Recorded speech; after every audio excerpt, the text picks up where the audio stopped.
নমস্কাৰ বন্ধুসকল, আজি 14 মাৰ্চ 2026 তাৰিখৰ যিখিনি নিউজ আছিলে তাৰ ওপৰত আমি আলোচনা কৰিছোঁ। কেইটামান প্ৰশ্ন। What does BRICS stand for? ব্ৰিক্সৰ মিটিংবিলাকৰ বিষয়ে আপোনালোকে প্ৰায় শুনি থাকে। ব্ৰিক্সৰ কোনকেইখন মেইন দেশ আছিলে আৰম্ভণিতে? সেইখন হৈছে ব্ৰাজিল, ৰাছিয়া, ইণ্ডিয়া, চাইনা আৰু চাউথ আফ্ৰিকা। এই এক্ৰনিমটোৱে মানে এই কেইখন দেশক বুজায়। নেক্সট কুৱেশ্যন হৈছে The first BRICS summit was held in 2019. প্ৰথমখন ব্ৰিক্স সামিট 2009 হৈছিলে। সেইখন ক'ত হৈছিলে? সেইখন হৈছিলে অপশ্যন বি য়েকাটাৰিনবাৰ্গ ইন ৰাছিয়া। ৰাছিয়াৰ য়েকাটাৰিনবাৰ্গত হৈছিলে। নেক্সট কুৱেশ্যনটো হৈছে আমাৰ south Africa join brick in south আফ্ৰিকাৰ ব্ৰিক্সত আগতে ব্ৰিক আছিলে মানে চাউথ আফ্ৰিকাৰ লগত এছ এটা জইন হৈ গ'ল ব্ৰিক্স। গতিকে ব্ৰিক্স চাউথ আফ্ৰিকাই কেতিয়া জইন কৰিছিলে? সেইটো ষ্টাৰ্টিং হৈছিলে 2009ত। এনচাৰটো হৈছে আমাৰ 2010ত, এবছৰ পিছতে ব্ৰিক্সে জইন কৰিছিলে। Who conceived the idea of BRIC in 2001? 2001ত এই ব্ৰিক্সৰ আইডিয়াটো কোনে প্ৰথমতে প্ৰফান কৰিছিলে? এইটো হৈছে Jim O'Neill. Option A. BRICS leaders summit is আপোনাৰ এতিয়া কথাটো হৈছে ব্ৰিক্সৰ মিটিংবিলাক হৈ থাকে। এতিয়া এই ব্ৰিক্সৰ যিটো লিডাৰ্ছ সামিট হয় সেইটো কিমান বছৰৰ মূৰে মূৰে হয়? অপশ্যন এ দিয়া আছে এভৰি 2 ইয়াৰ, প্ৰত্যেক 2 বছৰৰ মূৰে, এভৰি 3 ইয়াৰ, প্ৰত্যেক 3 বছৰৰ মূৰে, এনুৱেলি বছৰি, ওৱান্স ইন 5 ইয়াৰ্ছ, 5 বছৰ এবাৰ। এনচাৰটো কোনটো হ'ব? এতিয়া এনচাৰটো হ'ল আমাৰ অপশ্যন চি। অপশ্যন চি মানে এনুৱেলি, প্ৰত্যেক বছৰে ব্ৰিক্স লিডাৰ্ছ সামিটটো হৈ থাকে। India host BRICS chairmanship for the year. ব্ৰিক্সে কোনটো বছৰৰ কাৰণে ভাৰতে চেয়াৰমেনশ্বিপ লাভ কৰিছিলে মানে? এতিয়া এইটো আগতে ব্ৰিক্স আছিলে ন, এইটো যেনেকৈ এতিয়া প্ৰথম ধৰক ব্ৰাজিলে ফাৰ্ষ্ট কৰিলে, নেক্সট ৰাছিয়াই কৰিলে, নেক্সট ইণ্ডিয়াই কৰিলে, এনেদৰে মানে কি আৰু হোষ্ট কৰি আছিলে। ঠিক আছে, তাৰপিছত চাইনা, তাৰপিছত চাউথ আফ্ৰিকা। এতিয়া যিহেতু ব্ৰিক্সৰ এইটো বাঢ়ি গ'ল, মেম্বাৰশ্বিপটো বাঢ়ি গ'ল, এতিয়া যিটো হোষ্টিং ছিষ্টেম সেইটো অলপ সলনি হ'ব। কিন্তু বৰ্তমান আগৰ ছিষ্টেমতে চলি আছে আৰু এই ইণ্ডিয়াই লাভ কৰিছে 2026ৰ বছৰটোৰ কাৰণে। ঠিক আছে, এতিয়া ব্ৰিক্স শ্বেৰপাটো কি হয়? ব্ৰিক্স শ্বেৰপাটো কি হয়? ডাইৰেক্ট এনচাৰটো চাওক আপুনি। A representative who prepares agenda for BRICS summit. BRICS সামিটত কি বিষয়ত আলোচনা হ'ব? সেই এজেণ্ডাবিলাক যোনে এই কৰে তেওঁকে কি কোৱা হয়? ব্ৰিক্স শ্বেৰপা বুলি কোৱা হয়। ঠিক আছে, নেক্সট কুৱেশ্যন হৈছে which of the following countries join BRICS expansion in 2024-25? 2024-25ত কোনকেইখন দেশে ব্ৰিক্সত জইন কৰিছে? হৈছে ইজিপ্ত, ইথিঅপিয়া, ইৰাণ। কোনকেইখন? গোটেইকেইখন দেশে, এই আটাইকেইখন দেশে জইন কৰিছে 2024-25ত। ব্ৰিক্স ৰাফলি represent what percentage of world GDP? পৃথিৱীৰ যিমান GDP আছে তাৰে কিমান শতাংশ ব্ৰিক্সে মানে ৰিপ্ৰেজেণ্ট কৰে? সেইটো হৈছে গোটেই ব্ৰিক্স দেশকেইখন মিলাই 35% এৰাউণ্ড। ঠিক আছে, supplementary demand for grants is mentioned under which article of Indian constitution? ভাৰতীয় সংবিধানৰ কোনটো আৰ্টিকলত ছাপ্লিমেণ্টাৰী গ্ৰেণ্টৰ বিষয়ে উল্লেখ কৰা আছে? এইটো এটা বহুত ইম্পৰ্টেণ্ট কুৱেশ্যন। এই এনচাৰটো হৈছে 115, আৰ্টিকল 115ত আপোনাৰ ছাপ্লিমেণ্টাৰী গ্ৰাণ্টৰ বিষয়ে উল্লেখ কৰা আছে ভাৰতীয় সংবিধান, আৰ্টিকল 115। ঠিক আছে, supplementary demand for grants are approve বাই?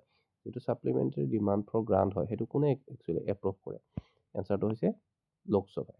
ঠিক আছে, option B Lok Sabha. Economic stabilization fund was created mainly to address? যিটো ইকনমিক ষ্টেবিলাইজেশ্যন ফাণ্ড হয় সেইটো মেইনলি কি বিষয় এড্ৰেছ কৰিবৰ কাৰণে বনোৱা হৈছিলে? বুজি পালে? এইটো এনচাৰটো চাওক আপুনি। এনচাৰটো হৈছে global economic challenges.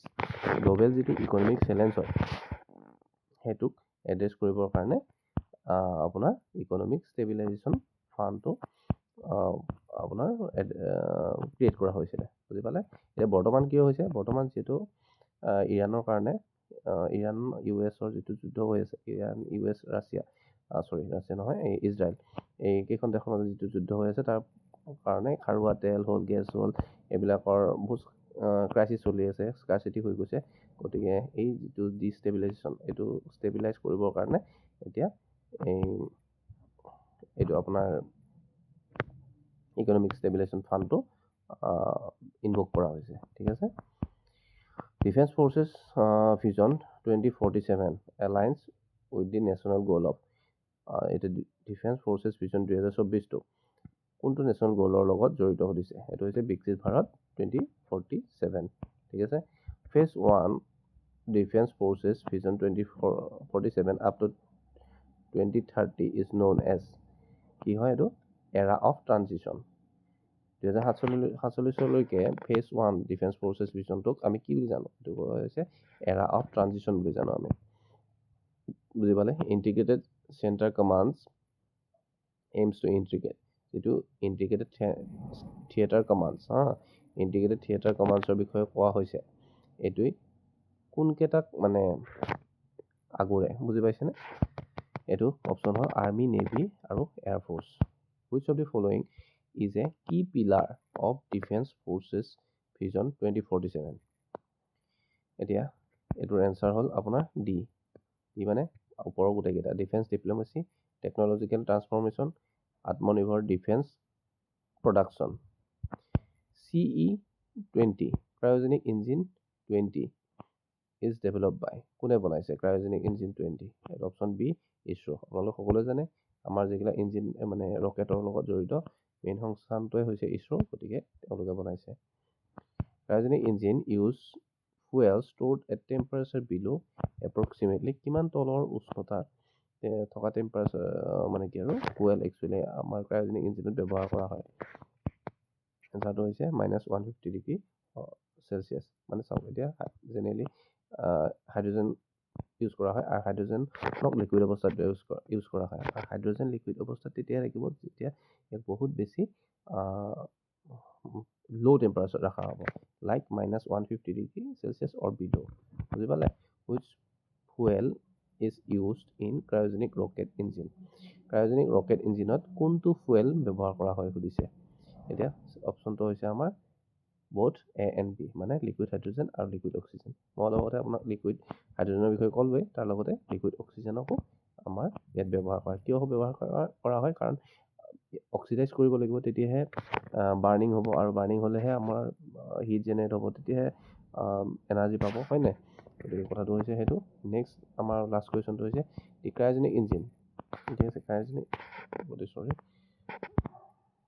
Cryogenic engine 20 engine is used in which launch vehicle আমাৰ যেটো CE-20 cryogenic engine হয় এটো কোনটো launch vehicle ব্যৱহাৰ কৰা হয় সুধিছে এই অপচনটো হৈছে LMV-3 লাইট মটৰ ভেহিকল হেতু নহয় লাইট মটৰ ভেহিকল নহয় হা এটো আপোনালোকে কমেন্ট লাষ্ট মই কলো এটো ফুল ফৰ্মটো আপোনালোকে লিখি থব মোক কমেন্টত LVM-3 ফুল ফৰ্মটো কি হয় মোক কমেন্টত লিখি দিব ঠিক আছে এনসাৰটো গমে পালে LVM-3 হয় কিন্তু ইয়াৰ ফুল ফৰ্মটো কি হয় এটো মোক আপুনি কমেন্টত লিখি দিব আৰু থ্যাংক ইউ